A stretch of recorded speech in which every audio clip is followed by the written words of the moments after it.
You all for coming today. I will admit that I thought with everybody's busy schedules and everything, there was this little thing in the back of my head wondering if anybody would come to today's celebration. And I just so appreciate looking across this crowd of faces to see so many people that I dearly love. So many people that have walked alongside our families over the years, have held our children and have gone to campaign events with us, have rodeoed with us, have just done life together. And I think that really truly is a testimony of what South Dakota is that we aren't just citizens of the same state, that we're all members of the same family. I want to thank Governor Larry Roden and First Lady Sandy for their leadership. They have been incredible people of integrity to lead South Dakota after I have left the state and gone to serve with President Trump and his administration. I've been grateful for them and all that they have done. And even last night, in all graciousness, they offered to host our family for dinner at the governor's mansion. And so the kids and I went over there and all the grandkiddos, and we were running around chasing rabbits and picking tomatoes without permission and getting dirty. And Mom was there with me too. And last night when Mom was getting into bed, you were kind enough to let her stay in her old room that she used to stay in when we lived in the governor's residence. And I went in there and I was tucking Mom into bed, and we were talking a little bit, and I said to her, it was about 10:30 at night, and I said, Mom, thank you for coming. I know that this is a lot. And she said, look at me. I'm laying in the governor's residence, getting tucked into bed. What's hard about this? So she loved it. But we have just so appreciated Larry and Sandy and their friendship over the years and all that they have done to walk alongside of our family. You know, you all know our family, and Brian and the kids have done everything with me as I've served in whatever role that I was in, and we've done it as a family, loving each other and getting through them together. They're been my greatest encouragers over the years, and we all just so dearly love each other. I know that Brian and Booker don't get the chance to be with us today. Booker, in fact, is serving as a missionary in the Middle East. So I would continue to ask you to lift him up in prayer, that God keeps protection over him as he tells people about Jesus all over the world in the darkest places that need to hear about him. But we are so grateful for you, and everyone in our family wants to let you know how much we love you, and we appreciate you, and thank you for opening up your homes and your hearts to us as we continue to walk. You know, I've always believed that South Dakota was a small state, but that made us special. That made us a small state that could be nimble, that could do things that other states couldn't do.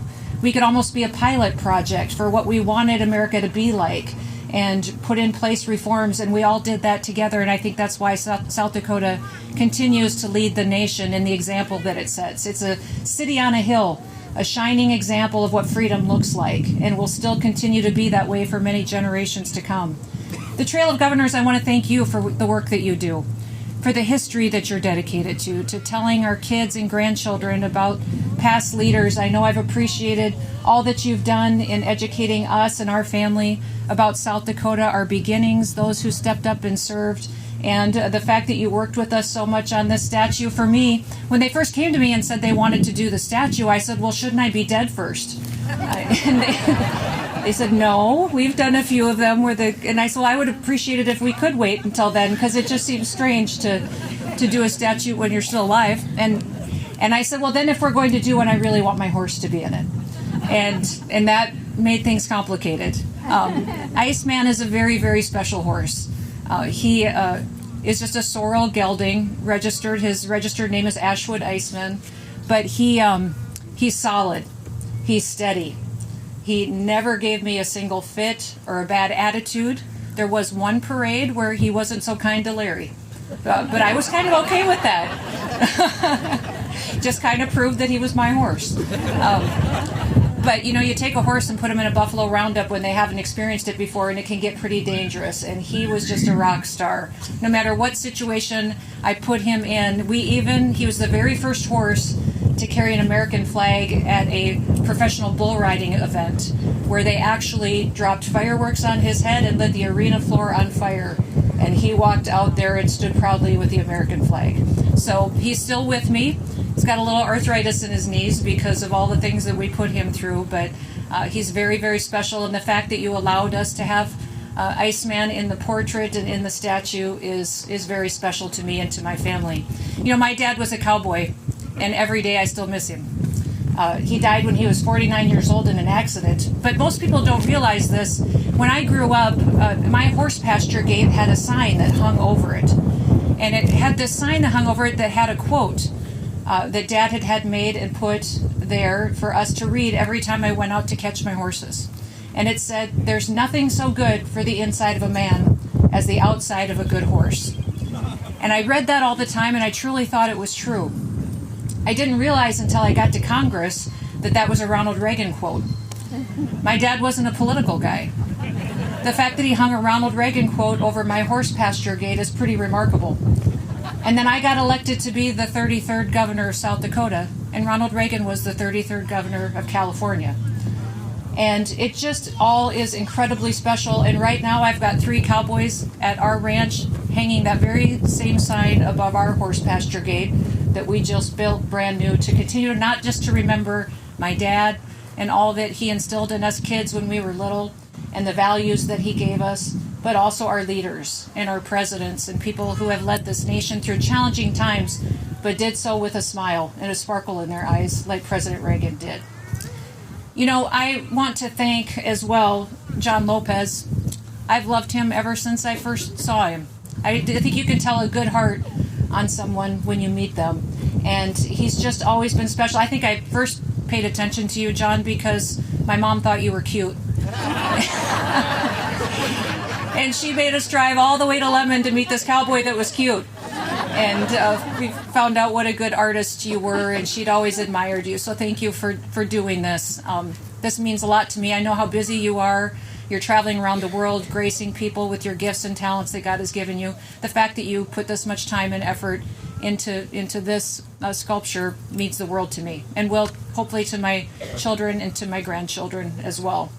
And then I first met David Ewell when I think he reached out to Beth and said that he had taken a picture off of a cell phone at the Buffalo Roundup that he had painted a portrait of, and he wanted to give it to me. And gosh, nobody loves America like David Ewell. He's the greatest patriot that I know. He's been the main artist for Harley Davidson for many, many years. He's traveled the world, been an example, but he dearly loves his freedom. And not from South Dakota, but I think he secretly wishes he was. But that picture that he painted off of that cell phone still hangs in my office at the State Department today. It hung in the governor's office. I took it to Washington, D.C., and it hung at the Department of Homeland Security.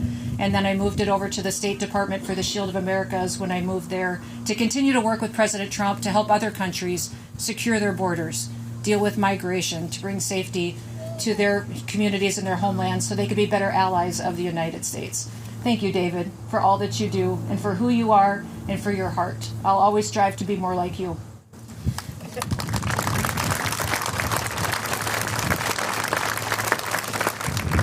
And with that, I do want to give a special little shout out to Beth, who has helped facilitate all of this with Tony. I know they spent many, many phone calls organizing things, saying, well, she really would like the horse in there, and really being my advocate on behalf of just really making sure that today went well. And I know, Beth, you spent a lot of time doing this. Thank you for always walking alongside. How many of you in the crowd know Beth because she's always been with me? I pray I never have to spend a day where Beth Hollitz isn't one of my best friends. Her and Leslie are remarkable. But I want to thank my kids. Cassidy and Kennedy and Kyle and Tanner are here tonight. Why don't you guys stand up with the grandkids real quick? Cass and Kyle, you stand up. They have Miss Addie. Miss Addie, do you want to stand up? Miss Addie's 5. And then we've got Branch, who's 3, right? Big, strong Branch. And then Lenny Lou is 2. And then Kennedy and Tanner have Noah, and I'm not sure where Noah went. She's 1.5 years. She was talking a lot.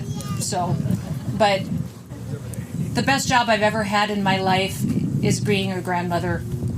And then behind that was being a mom, and then it was being governor of South Dakota. Mike Rounds used to say that all the time. Being governor was the best job he ever had. It truly is an amazing job. I loved working for President Trump. I was telling him a couple days ago, I said, you are the first person really that I've worked for in over 30 years.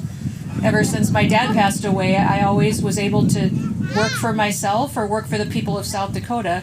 And he said, Christy, it was so easy working for me. Yes, sir, yes, you're right, it's so easy working for you. But he wishes you all well, and he loves this state too. He came back to South Dakota for the fireworks because of his respect for the people of South Dakota and what you all have done together. I just want to tell you one story before I'm done. You don't need to hear any more from me. But when I first got elected to Congress, I was miserable. Dusty probably knows a little bit about this. It's a huge adjustment. You get to Washington, D.C., and you're in the House of Representatives. It's chaotic. You're giving speeches, going to meetings, and then about year or two, you realize you're having the same meetings you had before. Things aren't getting fixed. You feel like all you're doing is talking. And I was away from my family, away from my husband and my ranch, and everybody that I loved, and could not figure out what I was doing there. I just thought, what did God do? Why am I in this city and everything that I love is back in South Dakota? And then I was on the House floor, and I walked off the House floor, and one of the floor staff was having an argument on the phone with someone. And he hung up, and it was an argument with his brother, and he looked frustrated, and I asked him if he was okay, and we had a conversation. And through that conversation, we talked about our faith and about God and how he walks alongside you, and I had the chance to share Jesus with him. Just a day or two later, I was in my office. Most people probably know this by now, but we didn't have much money, so I lived in my office. I slept on the couch. And so I was always there at night working late, and the cleaning lady came in at about 11 o'clock at night to empty the garbage cans and stuff. And I hadn't met her before, and so I started talking to her and asked her if she wanted to have a cup of coffee and if we could visit, and she did. She said, well, that'd be nice. And we sat down and talked for about an hour and drank coffee. We ended up talking about our families and talked about our faith. And she got up to leave when she went back to work, and she said, I've worked here for 30 years, and I've never had a member of Congress talk to me, much less sit down and have a cup of coffee with me. Wow. And I thought that was pretty special. She left that night, and the very next day, I walked into the bathroom in my office building, and one of the ladies in there that was cleaning the bathrooms was sobbing. And I asked her what was wrong, and she said her 14-year-old son had just been arrested for stealing. He'd gotten involved with some gang members in Washington, D.C. She didn't know what she was going to do, and I just took her hands, and we prayed for her son. And I hugged her, gave her my phone number, and when I left the bathroom, I started walking down the hallway to go to a committee meeting, and all of a sudden it just hit me. And I thought God had sent me to Washington, D.C. to pass bills, to fix legislation, to give speeches, and to do things that were important, when really what he had sent me to do was just to minister to people, that I was supposed to be there. And see, we get caught up in that all the time. We start thinking that life is about accomplishments, about things that we do, and the things that we can write down that we did a great job at, or even our failures we keep track of and try to do better and strive to do better as well. But really what God's just placed us here to do is to be in relationship with people, to minister to them, to be there for them. This role as governor and my role as Secretary at Homeland Security has allowed me the opportunity to do that in a very unique way. I had a leader named Arthur Brooks tell me one time, he said, Christy, never get angry on behalf of yourself. Always get angry on behalf of other people. Always keep your focus on what you can do for other people and serve people and minister to them. I would just like to ask all of you, as we end here today, to remember that our life is wonderful. We are blessed. God gave us incredible families and people that have surrounded us, but we're in the people business. I love my family. I love the Noem family. I love the people we've adopted into our family, and I always will. Nothing will ever change that. But we also are called to love the people that are in our lives that we cross the paths for. I'd ask you all just to slow down. Notice the people around you that may need you to say a kind word to them, to reach out to them, because that, I think, is why South Dakota is so strong. That's why I think this is a special place. God has his hand on this state in a way that no other state has. There's a scripture verse that throughout COVID and all the challenges we had, the bomb cyclone, the derecho, the 1,000-year flood, everything that we went through while I was governor, was in 2 Timothy, said that God has not given us a spirit of fear, but of power and of love and a sound mind. He blessed us with a sound mind to make good decisions. We will continue to do that, and we'll do that while we love each other too. So thank you. God bless you. Thank you for the powerful prayer earlier as well. Thank you for all of you and blessing me and my heart and my family today. We love you so much. Have a wonderful day.